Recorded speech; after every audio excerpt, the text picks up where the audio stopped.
Welcome to the Box Score Sports Podcast.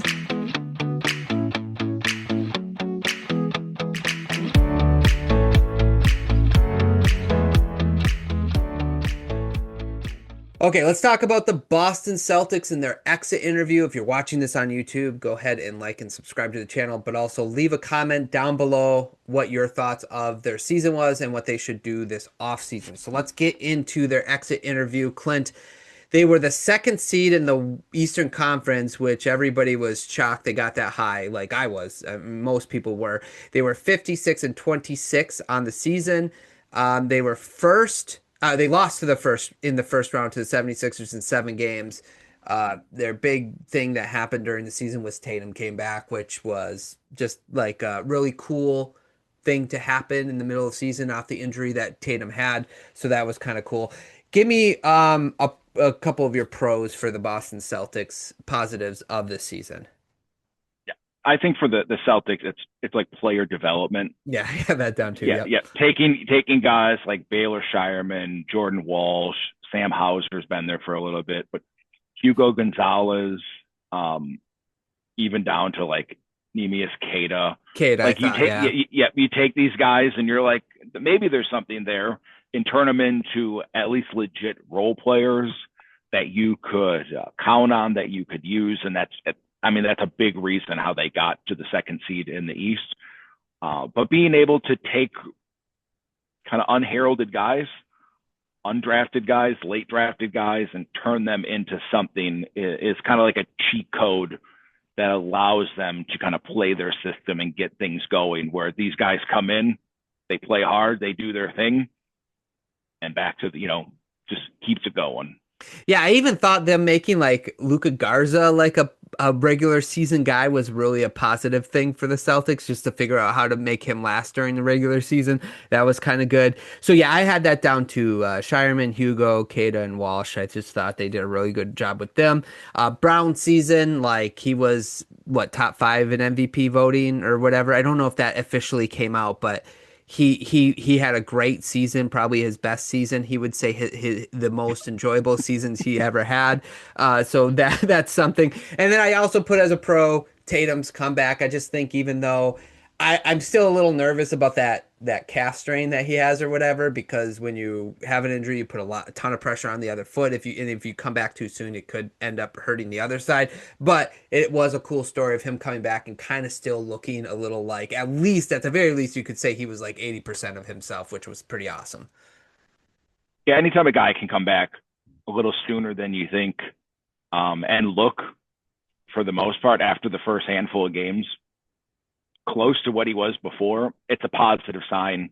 Like you said, there's always risk in it. And, even with Tatum, like the risk doesn't really come out until the end. You kind of get the honesty when the season is over, be like, oh yeah, well, my other leg is still not quite as strong. And which kind of falls into what we kind of talked about through the season. Like, I think if the Celtics season went more how we kind of envision. I mean, I was a Celtics believer at 7. Yeah. No, but like, I think if they're in that play-in or worse range, kind of what we thought, I would be willing to bet that Tatum wouldn't have come back. Sure. Yep. And I think he just would have practiced 5-on-5 because there would have been no need for it. Right. Them being good, and this is not to take any away from Tatum because his recovery is awesome and the work that he put in, like he wanted it. But I just think, the equation is different when you're a 2 seed and you're like, we could come out of the East with the way that we look. Mm-hmm. Let's give it a go. But like you said, the calf pull, the knee stiffness, as they called it. But after the season, it's kind of like, all right, there's still risk there inside of a year coming back. Yeah, for sure. Okay. What about some negatives? What were some of the cons, would you say, coming out of this season? I thought one of their strengths is also one of their weaknesses, and that's their system. It seems there's not any malleability to it. And no matter who they play, no matter the injury, who comes back, who's not there for the other team, they just keep going. And I think we talked about it yesterday a little bit. When you run an 82 season sample size, the Celtics system is undefeated. Yeah. Because over a large sample size, you are going to win. You're going to outmath other teams. But playoff series, 7 games is not a big sample size. And when it kind of goes against you for a game, 2 games, they didn't really switch it up. They didn't explore other avenues. They didn't even really get creative.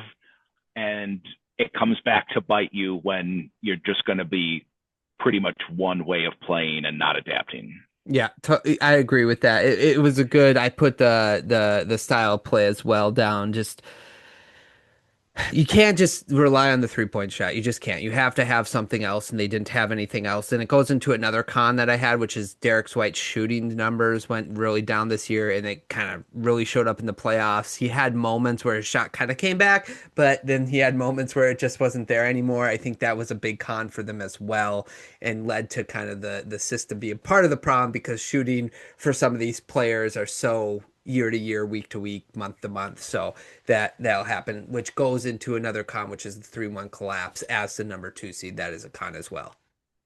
Yeah, I think, like player load too. They played a lot of minutes. Mm-hmm. They were healthy for the year. But again, I think that's because the season was going better than they thought. Right. And I think hindsight is always 20/20. But now when you look back at it, you're like, we probably could have let Derek White miss a couple of games. We probably could have let Brown sit a couple of games. But that's not what doomed their season. But especially when you think of Derek White, like that shot really just abandoned him until like game 7, right, where he started hitting threes. Yeah, exactly. The other thing I have as a con, which we'll probably talk about more in the next segment, is trade deadline. That was a con for me, just what they did to pivot from what they were doing versus what they want, like what they tried to do with that. And it was just kind of to save money. But like, if you're going to bring Tatum back, like just go for it. So that was a con for me as well. For sure. Okay. Let's talk about what we would have done different. What would you have done different if you were the Celtics in charge of like coaching of the season? Yeah. I think what you brought up there, the Vooch trade, I don't know if that was just strictly money why they did it. It sounds like they thought Vucevic had something left to give them, but he did not. And I think, they were a little thin with guards, and Steinman's, while not awesome, maybe doesn't really change the series. They kind of had something going with that. And Vucevic he's limited. And when he's out there, like, his spacing is what you're looking for. His shot comes and goes, but defensively, it just gives an easy path for the other team. So I think you kind of highlighted that trade deadline of it's smart to get out of the tax, but like Vucevic, if you're going to talk yourself into it, it backfired on him.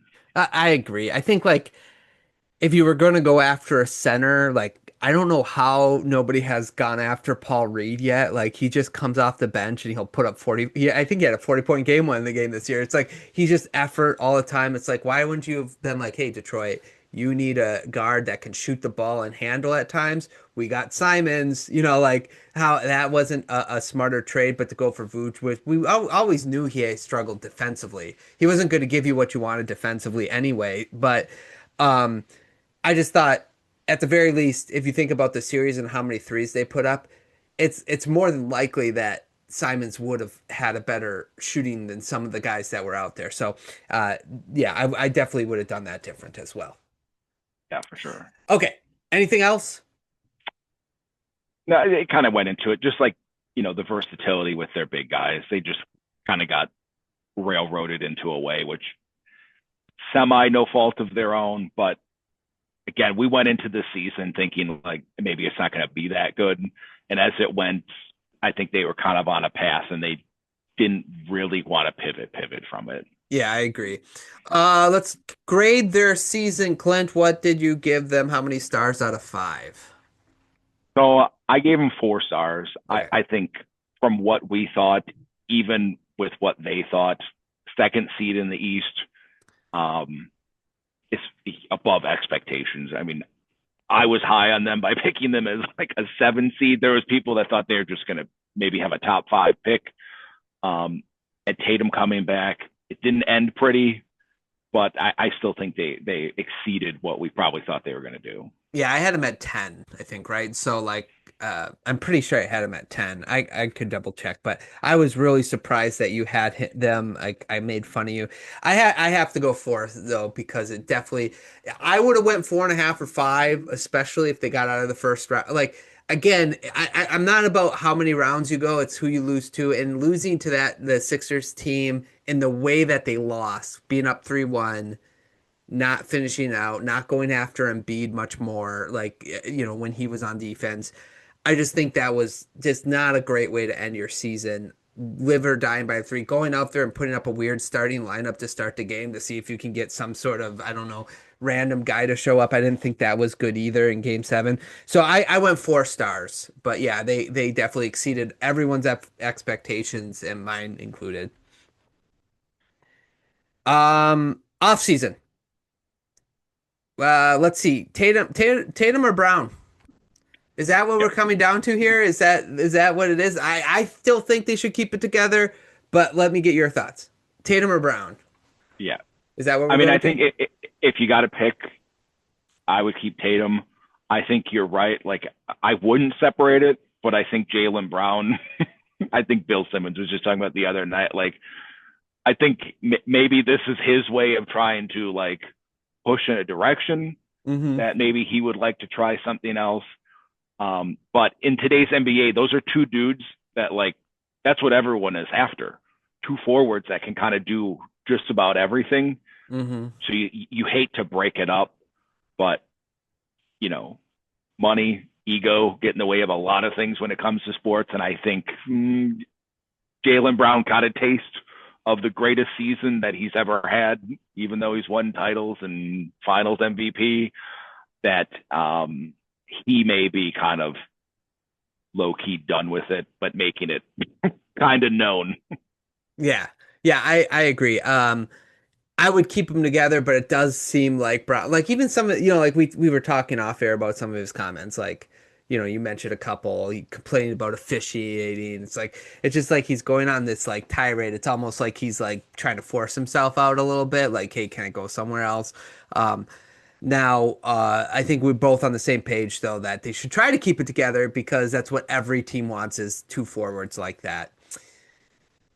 Other than that, their offseason looks like they got a lot of team options. And Vooch, I think they'll just let him and Garza go, reshape around the edges. They are projected salary with their first pick, they're at 188 million, and so they're well below the first apron still. So they got a lot of room and money to deal with. That they can play with, I should say. Not a lot, but enough where it can help them. Anything else about their offseason? I just think they need to get a little more versatility in the front court. They kind of, between Keita and Garza, like, one trick pony, which is fine. Like, those guys far exceeded expectations, and they probably need another guard. Like, Peyton Pritchard is good, but we kind of saw he has his limits too. And that's why I think Simons was really important for them in the first half of the year, is he gave them something different. So right. I think versatility in the front court or back court, I think, if you're keeping the same team, big is probably their biggest need. Yeah. Yeah, I agree with that as their biggest need, and I also agree that they might have to. I think really, if any piece gets traded this offseason that's like big, it's probably going to be Derek White, and so that would be the other thing. Okay, long shot. What's your long shot for the Celtics? Yeah, their long shot. It's been the last couple of days. More and more of it is them going after Giannis, whether that's Brown coming to the Bucks or Brown to the Hawks, and the Bucks get that Pelicans pick that the Hawks had, their own pick swap back, and some other things depending on what Giannis wants to do and what the Bucks want to do. Again, that would give them versatility in the bigs. You keep a forward, and I just think, I think Brown makes more than Giannis anyhow at this point, which is crazy to think about. But I think if you're going to break it up and that's an option, the Celtics have plenty of shooting to put around Giannis, and defense that if there's a team, and it would pain me, and Giannis would then be barred from winning another ring, in my book. But if you're the Celtics and Brown really wants to go, and you can find a way to get the Bucks extra picks and guys, and maybe even unload Kuzma or Miles Turner, that might be their best route. Yeah. That was the one I heard is Miles Turner and Giannis. And I'm like, oh, that'd be interesting, right? So, yeah, and Miles Turner would just be a glorified Luka Garza, right? Like he's a better like defender, like rim protector. But yeah, anyway, I also have just another long shot is like a Daniel Gafford type, or another one that was mentioned I thought was interesting, like a Bam Adebayo might be interesting as well. So a big that they could use, and then you might have to trade Brown in that, and that might be a little bit interesting. But anyway, so those are a couple options. Okay, anything else on the Boston Celtics? No. Okay. You discussed Brown enough for we got him enough for your liking? Yeah, it's funny, like what people what people do now, like on Twitch, and the league has it out for him. Though, I will add, and this is a Celtics thing, so maybe we'll get engagement with this. A Boston Celtics player complaining about flopping is really rich. Yeah, I know, right? Like the same guys that like ride or died with Marcus Smart for so long are like, oh, okay, like let's put on the Bucks Celtics series and talk about teams flopping every time Giannis went into the paint. I was like, look, he's right. Like flopping has ruined things. But coming from a dude on a team that their literal strategy on Giannis when it wasn't Al Horford was like, let's all fall to the ground, is like, all right, I think I've heard enough from Celtic legend Jaylen Brown about flopping. Yeah, like you even text me like, can we talk about all the push-offs, like the arm push-offs, like 5 times you're pushing Maxey off. It's like I will say this though, when it comes to flopping, I understand it more for big guys than small guys. And it's because like if you remember, like Jokic got shoved by Shannon Jr. or whatever, he didn't even move, right? Like towards the end of that one game, he like didn't even move. It's like if big guys never flopped, you would never know when they're actually getting pushed or whatever. Some of them, I'm saying. So like when you're complaining about Embiid, I agree he's a serial flopper. I don't like some of the flops he does, but I feel like he's in a position where if he like doesn't fall over or whatever, he's probably not getting the whistle, like because he's. He's 7'2", 280 pounds. Like you're not going to move him. So yeah, he kind of needs a flop when he's being shoved, Yeah.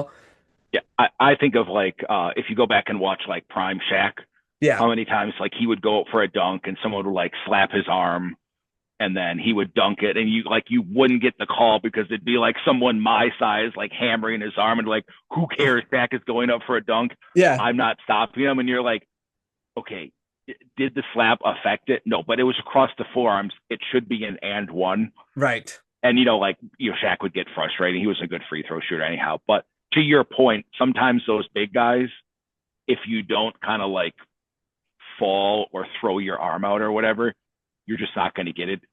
And it's frustrating. But Embiid does it on the dumb ones, like in the post where someone like pushes on his hip a little bit and he just like falls over dead, and you're like, okay, dude, that dude's 150 pounds less than you. I know he didn't push you over. We all know how that works. Yeah, correct. Okay, let's just do. Okay, that's it on the Boston Celtics. Let us know in the comments down below. Yell at Clint for the flopping comment, but I kind of agree with him. But I don't hate the Celtics, but it is annoying. And also don't forget to like and subscribe. Let's go on. Maybe we'll just do one more clip. Thanks so much for watching this clip of the Box Score Sports Podcast. I hope you guys enjoyed. If you haven't yet, please subscribe to our channel. Follow us on Instagram and Twitter or X. And we'll talk to you guys real soon. See ya.